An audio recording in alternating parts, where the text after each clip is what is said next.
Welcome to my channel Madhu's educationers. This is your Madhusudan. ఈరోజు మనం ఈ వీడియోలో AP inter advance supply intermediate examinations ఎవరైతే రాస్తున్నారో వాళ్ళందరికీ కూడా ఎగ్జామినేషన్ పేపర్ కరెక్షన్స్ స్టార్ట్ ఎప్పుడు స్పాట్ వాల్యుయేషన్ పరిస్థితి ఏంటి, రిజల్ట్స్ అనేవి ఎప్పుడు వచ్చే అవకాశం ఉంటుంది. అదేవిధంగా మనం మీరు హయ్యర్ ఎడ్యుకేషన్కి సంబంధించి అంటే ఎంసెట్ కానీ డిగ్రీ జనరల్ డిగ్రీ కోర్సెస్ కానీ ఈ హయ్యర్ ఎడ్యుకేషన్ సంబంధించి మీకు అడ్మిషన్ పొందడానికి ఈ రిజల్ట్స్ అనేది దానికన్నా ముందు వచ్చే అవకాశం ఉంటుందా లేదా, ఇవన్నీ కూడా మనం ఈ వీడియోలో షేర్ చేసుకుందాం. బట్ ఎవరైనా ఫస్ట్ టైంగా నా ఛానల్ చూసినట్టయితే ప్లీజ్ సబ్స్క్రైబ్ మై ఛానల్. ఇక విషయంలోకి వెళ్దాం. ఏపీ ఇంటర్కి సంబంధించినటువంటి రిజల్ట్స్ ఒకసారి చూసుకుంటే ఏపీ ఇంటర్ ఎగ్జామినేషన్స్ విషయం ఒకసారి మనం చూసినట్టయితే ఎగ్జామినేషన్స్ మే 12వ తారీఖు నుంచి మే 20వ తారీఖు వరకు మార్నింగ్ సెషన్, ఆఫ్టర్నూన్ సెషన్, రెండు సెషన్స్లో కూడా ఎగ్జామినేషన్స్ అనేవి మనకు జరుగుతున్నాయి. ఈ 2 సెషన్స్లో ఎగ్జామినేషన్స్ జరుగుతున్నాయి. అయితే ఎగ్జామినేషన్స్ 20వ తారీఖుతో ఎగ్జామినేషన్స్ షెడ్యూల్ కంప్లీట్ అయినప్పటికీ కూడా స్పాట్ వాల్యుయేషన్ తరగ పరిస్థితి ఏంటి ఒక్కసారి మనం చూద్దాం.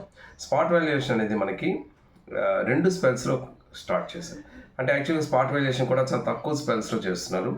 ఓన్లీ 2 స్పెల్స్ తీసుకున్నారు. అంటే ఒక స్పెల్ మే 19th నుంచి మనకి ఫస్ట్ స్పెల్ స్టార్ట్ అవుతుంది. ఇందులో కొన్ని సబ్జెక్ట్స్ స్టార్ట్ అవుతాయి. ఇక సెకండ్ స్పెల్ అనేది మే 21st నుంచి స్టార్ట్ అవుతుంది. రెగ్యులర్ ఎగ్జామినేషన్స్తో పోల్చుకుంటే పేపర్స్ కూడా నెంబర్ ఆఫ్ పేపర్స్ అనేవి తక్కువ ఉంటాయి కాబట్టి మ్యాక్సిమం ఒక 1 వీక్ అనేది స్పాట్ అనేది జరిగే అవకాశం ఉంటుంది. అంటే సెకండ్ స్పెల్ నుంచి మనం తీసుకున్నట్టయితే ఒక 7 days 8 days తీసుకున్నట్టయితే మ్యాక్సిమం ఈ మంత్ ఎండింగ్కి కంప్లీట్గా స్పాట్ వాల్యుయేషన్ అనేది క్లోజ్ అయ్యే అవకాశం అయితే కనిపిస్తుంది. ఇకపోతే స్పాట్ క్లోజ్ అయిపోతున్న ఖచ్చితంగా 1-2 తారీఖులో రిజల్ట్స్ వస్తుందా అంటే రిజల్ట్స్ రాదు. ఎందుకంటే మే 28 ప్రాక్టికల్ ఎగ్జామినేషన్స్ ఎవరైతే సప్లై ఎగ్జామినేషన్స్లో ఉన్నారో సప్లై ఎగ్జామ్స్లో ప్రాక్టికల్స్ ఎవరైతే రాయిపోతున్నారో వాళ్ళకి మే 28 నుంచి జూన్ 1 వరకు ప్రాక్టికల్ ఎగ్జామినేషన్స్ జరుగుతాయి. ప్రాక్టికల్ ఎగ్జామినేషన్స్ కంప్లీట్ అయిపోయిన తర్వాత కూడా ఇంకా ఒక 2 ఎగ్జామినేషన్స్కి స్కెడ్యూల్ ఉంది. June 4th human values and ethics అనే సబ్జెక్ట్ని ఎవరైతే అటెంప్ట్ చేయలేకపోయారో వాళ్ళు, అలాగే జూన్ 6th ఎన్విరాన్మెంటల్ ఎడ్యుకేషన్ సంబంధించినటువంటి ఎగ్జామినేషన్ని జూన్ 6th క్లోజ్ అవుతుంది. అంటే టోటల్గా మనకి జూన్ 6th వరకు ఒక complete tight pack examination, supplementary examinations అవ్వడం, ప్రాక్టికల్ ఎగ్జామినేషన్స్ అవ్వడం, అలాగే human values, environmental education examinations, అదేవిధంగా first spell spot valuation, second spell spot valuation ఇవన్నీ కంప్లీట్ అయ్యేసరికి ఎట్టి పరిస్థితుల్లో జూన్ 7th వరకు కంప్లీట్గా ఈ ప్రాసెస్ అంతా కంప్లీట్ అవుతుంది. అక్కడ నుంచి మనకు ఒక 4-5 days అయినా మనకు కనీసం తీసుకునే అవకాశం అయితే ఉంటుంది.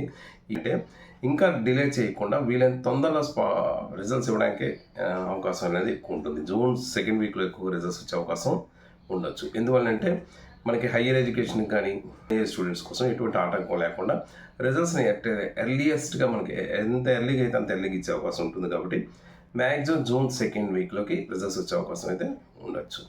ఇది ఇప్పుడు మనకు ఉన్నటువంటి స్టేటస్. ఇంకా దీనికి సంబంధించి ఇంకేమైనా అప్డేట్ ఉన్నట్టయితే మీరు డెఫినెట్గా నేను మీకు తప్పకుండా నాకు తెలిసిన ఇన్ఫర్మేషన్ మీకు షేర్ చేస్తాను. అయితే చాలామంది మేము ఎంసెట్కి ఎలిజిబిలిటీ ఉంటుందా, ఎంసెట్ కౌన్సిలింగ్ టైంకి మేము అందుతామా లేదా, మా రిజల్ట్స్ వస్తాయి లేవన్నా చాలామంది అడుగుతున్నారు. ఎంసెట్ ఎగ్జామినేషన్స్ తీసుకున్నా కూడా 19th నుంచి ఎంసెట్ తడక అగ్రికల్చర్ అండ్ ఫార్మసీకి సంబంధించిన ఎగ్జామినేషన్స్ 19th నుంచి స్టార్ట్ అవుతున్నాయి. అలాగే ఇంజనీరింగ్ తర్వాత ఇంజనీరింగ్ స్ట్రీమ్ అనేది మనకి 22nd నుంచి స్టార్ట్ అవుతుంది. సో ఈ ఇంజనీరింగ్ స్ట్రీమ్ కూడా 27th వరకు అవుతుంది. తర్వాత ఆన్సర్ కీ రిలీజ్ చేయడం, ఇదంతా ప్రాసెస్ అయ్యి ర్యాంకింగ్స్ డిసైడ్ చేయడం, ర్యాంకింగ్ డిసైడ్ చేసిన తర్వాత ఇంకా మనకు కొంత టైం ఇస్తారు. ఇవన్నీ ఆంధ్రాలో డిఫరెంట్గా ఉంటుంది. ఎంసెట్ ర్యాంక్స్ డిసైడ్ చేయాలంటే ఆంధ్ర మెరిట్ మార్క్స్ని కూడా కన్సిడర్ చేస్తారు. కాబట్టి ఈ ఆంధ్ర అన్ని ఇంటర్మీడియట్ బోర్డ్స్ నుంచి సిబిఎస్ఈలో చదివే స్టూడెంట్స్ ఉంటారు, వివిధ స్టేట్స్లో చదివేటటువంటి ఇంటర్మీడియట్ బోర్డ్స్ నుంచి కలెక్ట్ చేసి వాటన్నిటిని కవర్ చేస్తూ ర్యాంక్స్ అనేది డిసైడ్ చేస్తారు. సో దీనికి కొంత టైం పడుతుంది. ఈ టైంని బట్టి చేసుకున్నట్టయితే ఈలోపు మీ రిజల్ట్స్ వచ్చినా కూడా ఆశ్చర్యపోవాల్సిన అవసరం లేదు. సో మీరు ఎంసెట్ కౌన్సిలింగ్ టైంకి మీకు రిజల్ట్స్ కానీ వచ్చేసినట్టయితే మీరు అన్ని విధాలా ఫస్ట్ కౌన్సిలింగ్లోకి మీరు అటెండ్ అయిపోవచ్చు. ఏ కారణం చేత మీకు రాకపోతే అప్పుడు సెకండ్ కౌన్సిలింగ్కి వెళ్ళాల్సిన అవసరం ఉంటుంది. ఇది ఈ వీడియోకి సంబంధించినటువంటి ఇన్ఫర్మేషన్. మీకు దీనికి సంబంధించి ఇంకా ఏమైనా డౌట్స్ ఉన్నట్టయితే కామెంట్ బాక్స్లో షేర్ చేయండి. తప్పకుండా నాకు తెలిసిన ఇన్ఫర్మేషన్ మీకు ఇస్తాను.